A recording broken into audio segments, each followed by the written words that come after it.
ఇప్పుడు నేను చెప్పబోతున్నటువంటి అంశం దత్తాత్రేయ తత్వరహస్యం.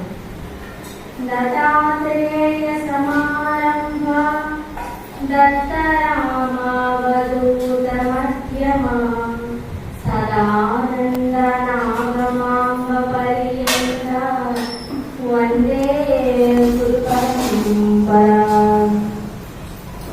శ్రీ గురు దత్తదేవానంద సరస్వతి స్వామి కూడా దత్తాత్రేయ షోడశ అవతారాలు, దత్త పురాణం, దత్తాత్రేయ స్తోత్రాలు, సహస్రనామాలు, అవధూతోపనిషత్తు, శాండిల్యోపనిషత్తు, అవధూత గీత మొదలగువన్నీ దత్తాత్రేయ స్వామి తత్వరహస్యాన్ని మనకు ఎంతగానో తెలియజేస్తున్నాయి. అయినను స్వామి తత్వాన్ని తెలుసుకోవాల్సింది మన ఎంతగానో ఉంటుంది. ఆ పరబ్రహ్మ తత్వాన్ని తెలుసుకోవాలంటే సత్యం, జ్ఞానం అంతగా ఉన్న ఆ పరబ్రహ్మ స్వరూప సాకారమైన దత్తాత్రేయ స్వామి ద్వారానే మనకు సులభంగా అవగతమవుతాయి. సమస్త మానవాళికి జ్ఞానోపదేశం చేయడం గాను స్వామి సత్యాదిగిరులలో దత్తపీఠ సాంప్రదాయ సిద్ధాంతాన్ని స్వామి వ్యవస్థీకరించారు. అనంత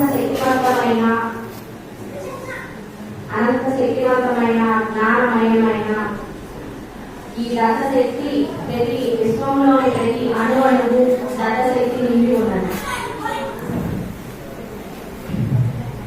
దత్తాత్రేయ స్వామి మనకు అనుభవపూర్వకంగా స్వామి తత్వాన్ని తెలుసుకోవాలంటే ఈ గురు పరంపర ద్వారా స్వామి తత్వాన్ని అనుభవపూర్వకంగా తెలుసుకోవాలంటే కేవలం స్మరణ మాత్రం చేతనే స్వామి చిత్తశక్తిగాను స్వామి మనకు దత్తమవుతాడు.